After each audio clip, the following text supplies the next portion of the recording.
broken jaws, hotel fires, and stealing tips from waiters. Even though the Wahlberg brothers are rich and famous now, they still occasionally find themselves on the wrong side of the law.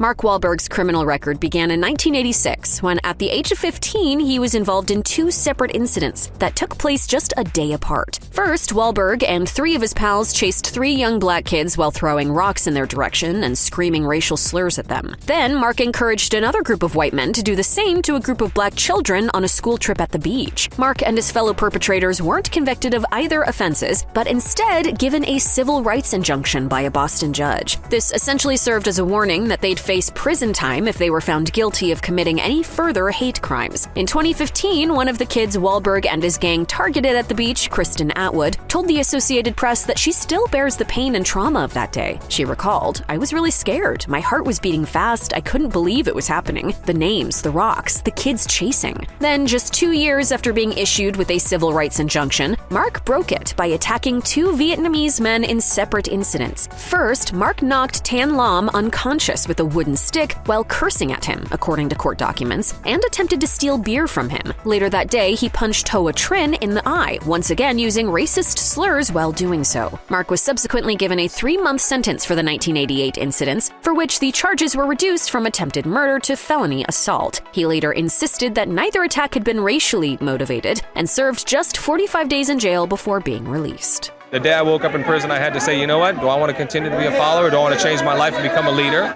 In 1992, Mark once again found himself in trouble with the law when he got into a fight with a neighbor and fractured the man's jaw. According to court documents, Mark repeatedly kicked Robert Crehan in the face at a nearby tennis court, while Crehan was being pinned down by Mark's bodyguard and friend, Derek McCall. The pair was subsequently charged with various offenses, including assault and battery with a dangerous weapon, but after both parties settled a civil suit out of court, the criminal trial was dropped. Mark also insisted that he was innocent, telling UPI at the time, "People will do anything for money. I didn't have anything to do with the altercation. I was present, but I didn't take part." Mark also argued that he was targeted because of his high profile.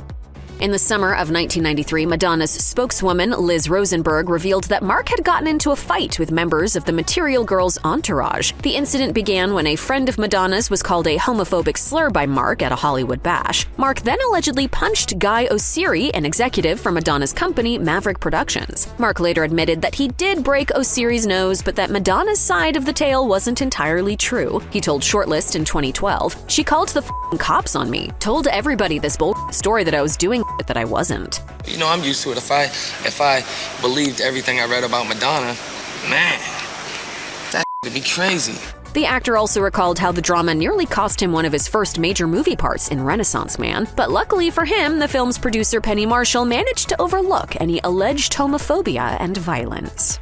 Mark and Kate Moss might have steamed up countless Calvin Klein commercials together back in the 1990s, but it's fair to say that there's no love lost between the pair. Much of that stems from how Mark allegedly behaved during their shoot. While appearing on BBC Radio 4's Desert Island Discs in 2022, Moss said that working with Mark was a nightmare, adding, "He was very macho and it was all about him." This wasn't the first time that the supermodel had expressed her negative feelings toward the actor. In 2008, she remarked to Interview, "At the time, he was such a dickhead. He wasn't very nice." The latter comment certainly riled up Mark. In an interview with Nuts magazine, the actor fired back in what many considered as a blatant case of body shaming, saying, "I wasn't into the waif thing. She kind of looked like my nephew. I mean, she's beautiful. She's a very pretty nephew, but I'm more into curvy women."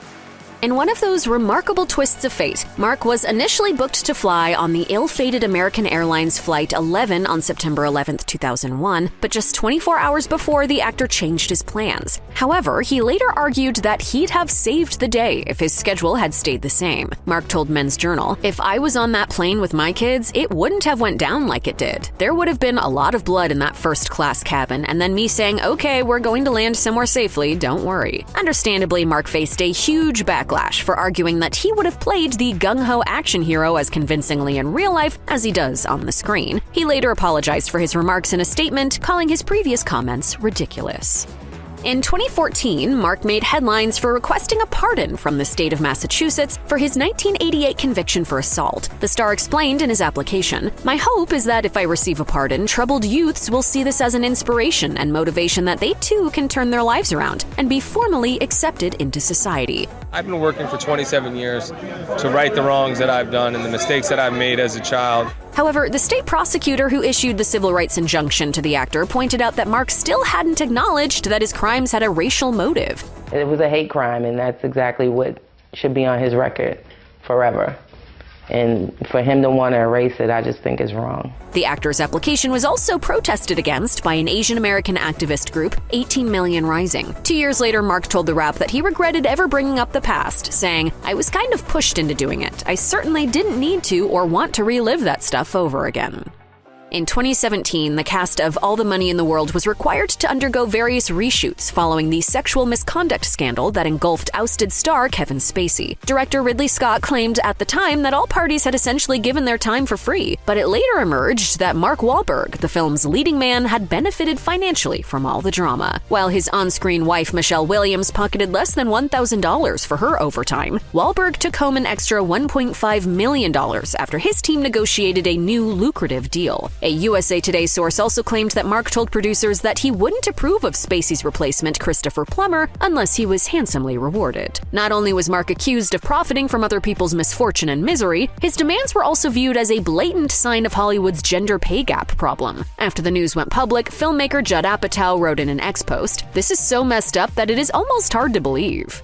Like many of his 8 siblings, film producer Jim Wahlberg had a troubled adolescence. He had his first taste of alcohol at 8 years old and went on to develop a dependency on both drugs and drinking in his teens. But Jim's teenage problems weren't just confined to drinking and drugs. He regularly found himself in trouble with the law as well. Jim was arrested for assault and battery while still in 6th grade, for example. Then, at the age of 17, he was sent to state prison after being convicted of an even more serious offense. He explained to the Coming Home Network International, "My friends and I stole a sword and used it to rob a guy. We didn't hurt anyone with it, but I was caught and charged with armed robbery." He also admitted that he was astonished at being given a sentencing of 3 to 5 years behind bars. Jim spent much of his time in the maximum security prison isolated in The Hole. Unfortunately, this experience didn't exactly deter him from a life of crime. Just 6 months after being given his freedom, Jim found himself back behind bars. This time, he was given a 9-year jail sentence after breaking into the home of a police officer. Jim told the 700 Club about his second stint in prison. "I felt completely defeated and broken, and I felt resigned to the fact that this was the way my life was going to be." Luckily, the cop whose house he broke into was understanding and advocated for a lighter sentence, acknowledging that rehabilitation would have a greater benefit than punishment. Jim told our Sunday Visitor, "I don't think I would have lived much longer in the streets. I think God had his hand in that. The cop whose house I broke into could see I needed help. He went into court and said, 'Why don't we get this kid some help? He's a mess.'" Compared to most of his brothers, Donnie Wahlberg has led a relatively law-abiding life, but there was one occasion during the height of his New Kids on the Block fame where it looked as though the singer might have to serve a significant amount of time in jail. The drama started when Donnie poured some vodka on the carpet of a Louisville hotel and lit it on fire. Luckily, the fire was small and did little damage to the building. Still, police charged the star with first-degree arson. Now, the biggest story in the news is Donnie Wahlberg arrested for arson. I think that's ridiculous. If found guilty, Donnie could have faced a prison sentence of up to 20 years. The charge was later reduced to criminal mischief and ultimately dismissed altogether after Donnie filmed PSAs warning fans of the dangers of drinking, drugs, and starting fires.